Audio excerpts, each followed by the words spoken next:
My name is Amy. I'm a dental hygienist of about 11 years. I'm a mom of 3. We live in North Dakota, and I recently graduated from O'Hare University.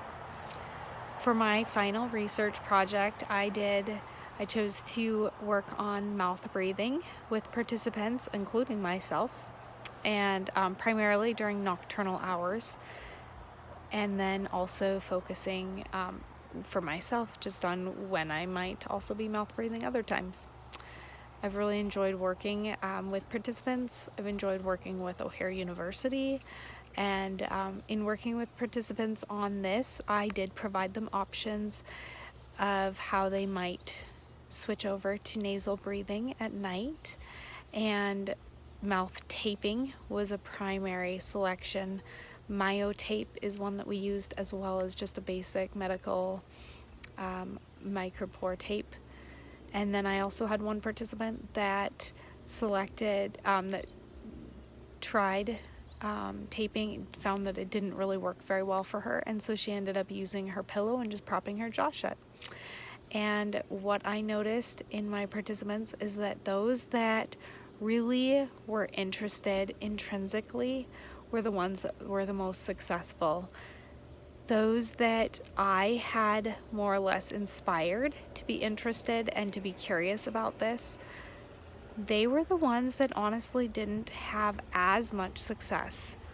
They tried it and were interested and intrigued, but my 2 out of 6 participants that had the best results were ones that had already piqued their own interest prior to me talking to them, and they found it to be very successful. They loved the results, and I am confident that they are going to continue their routine to help ensure that they can nasal breathe at night. And what I've learned through that is that it's really all about the timing.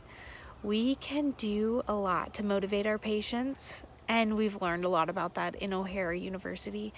But I really, really think it's crucial to have autonomy, to respect our patients where they're at, and help them move through the process toward those motivations, like finding those motivating factors along the way, recognizing and giving approval of what they are doing, and helping them to see where they could be or can go in the future, but not pushing them, not talking to them a lot about something if they're not interested. And I think that if we can strike that timing right and just plant little seeds along the way and really identify when somebody is at that right point where they're motivated, I truly think that's when we can really make the biggest impact and help somebody have lasting results.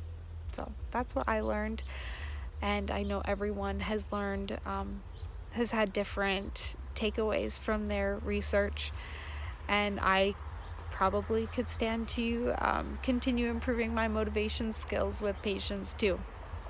So I've really enjoyed my time with O'Hare University. Again, like I said, I have 3 little kids. I also run a temp agency and then work temp agency for hygienists and assistants. And then I work about 3 days a week. I also work with Waterpick and have the opportunity to do lunch and learns, which I love doing. And so I have a fairly busy schedule, and this was manageable.